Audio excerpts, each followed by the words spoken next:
Hi hello வணக்கம், இது உங்கள் சிவி ஒன்று சொல்லாமல் எப்படி இருக்கீங்க? இப்போ பார்த்தீங்கன்னா விஜய் வீட்டுக்குள்ளே வந்துட்டு நிறைய சம்பவங்கள் கனிக்காக பண்ணிகிட்டே இருக்காங்க. கனிக்கு நிறைய அட்வைஸ் கொடுக்குறாங்க. குறிப்பாக அவங்க கொடுத்த மெயின் அட்வைஸ், பாரு மாதிரி கண்டென்ட் கொடு, அதுக்கப்புறம் விக்ரம் கிட்ட வந்து ஒதுங்கிடு, சாண்ட்ராவை லெஃப்ட் ஹேண்டில் இது பண்ணு, டீல் பண்ணு, இது மாதிரி நிறைய விஷயங்கள். இன்னும் சாண்ட்ரா முன்னாடி கை கட்டி நின்றுட்டுருக்கா அப்படின்ற மாதிரிலாம் விஷயங்கள். மெயினாக அவங்களுக்கு கோவம் வந்து பார்த்திங்கன்னா சாண்ட்ரா மேலேயும் நம்ம விக்ரம் மேலேன்றது நல்லாவே தெரியுது. இப்போ எல்லோரும் உட்கார வச்சு கொஞ்சம் எங்களை பற்றி சொல்லுங்களேன் அப்படிங்கும்போது ஒன்று ஒன்றா சொல்கிறாங்க. கமருதீனுக்கு அவங்க என்ன சொன்னாங்கன்னா, சூப்பர் குட் கேரக்டர் அப்படின்னாங்க. சரி, எல்லாம் பார்க்கலாம். இவ்வளோ தூரம் உங்களுக்காக நான் வீடியோ எடுத்துகிட்டு வரேன். எனக்காக நீங்கள் இந்த வீடியோவை சப்ஸ்கிரைப் பண்ணிட்டு பாருங்கள், லைக் பண்ணுங்கள், கமெண்ட் பண்ணுங்கள், சரிங்களா? அதுக்கப்புறம் வினோத் அண்டு அமிதா வந்து குட் பேர் அப்படி சொன்னாங்க. அதுக்கப்புறம் விக்ரமுக்கு வந்துட்டு, ஏன் என் கூடலாம் பேச மாட்டிங்களா, எங்கள் அக்கா கிட்ட மட்டும் தான் பேசுவீங்களான்ட்டாங்க. ஏங்க பழகினா தானே பேச முடியும், அதுக்குன்னு அவங்க கூட 75 நாளாக இருக்க முடியும்ட்டாங்க. ஒரு மாதிரி ஆகிட்டார் அவர். அதுக்கப்புறம் வந்து பார்த்திங்கன்னா சாண்ட்ராவை பற்றி சொன்னாங்க. சாண்ட்ரா நீங்கள் ஒரு குட் கேரக்டரு, அதே மாதிரி எங்கள் அக்கா கிட்டே இருக்கிற இன்னொரு பக்கத்தை வெளியே கொண்டு வந்ததே நீங்கள் தான் அப்படின்னு சொல்லி, அதே மாதிரி ஃபஸ்ட் வீக் நீங்கள் வந்து சில்லறையை செதற ஓட்டுற மாதிரி ஒரு விஷயத்தை பண்ணிங்க. அதுக்கப்புறம் சாண்ட்ராவை காணும் அப்படின்னு சாண்ட்ராக்கு சொன்னாங்க. அதுக்கப்புறம் அரோராக்கு வந்துட்டு வாயில்னால் உன்னை நாய் தூக்கின்னு போகிறேன்ட்டாங்க.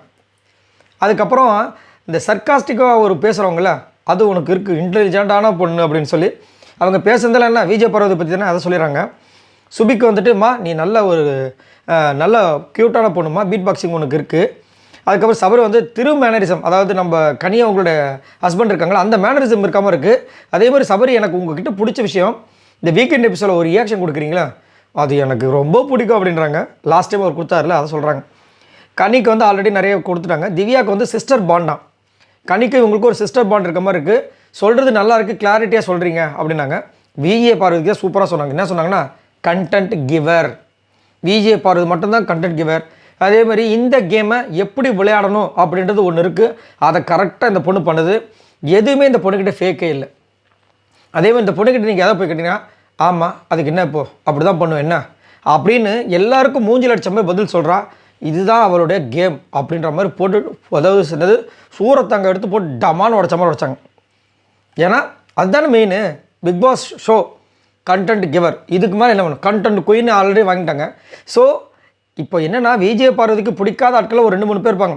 விஜய் பார்வதியை பிடிக்காத ஆட்கள், அதில் மெயின் கனி வீட்டிலேருந்து அவங்களோட தங்கையே வந்து கண்டென்ட் கிவர் அப்படின்னு சொல்லிட்டு நிறைய விஷயங்கள் ஷேர் பண்ணுறாங்கன்னா எவ்வளோ பெரிய விஷயம். அது உண்மையிலேயே வந்து விஜய் பார்வதி அச்சீவ் பண்ண விஷயங்கள்.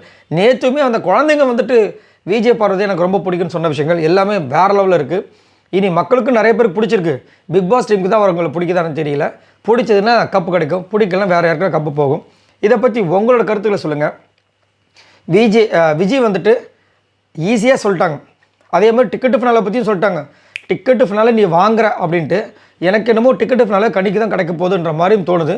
அதேமாதிரி டிக்கெட்டு ஃபினாலே டாஸ்க் எல்லாமே வந்துட்டு என்ன சொல்கிறது, ஃபிசிக்கல் டாஸ்க்காக இல்லாமல் ஒரு சில விஷயங்களை பேஸ் பண்ணி வர மாதிரி தோணுது.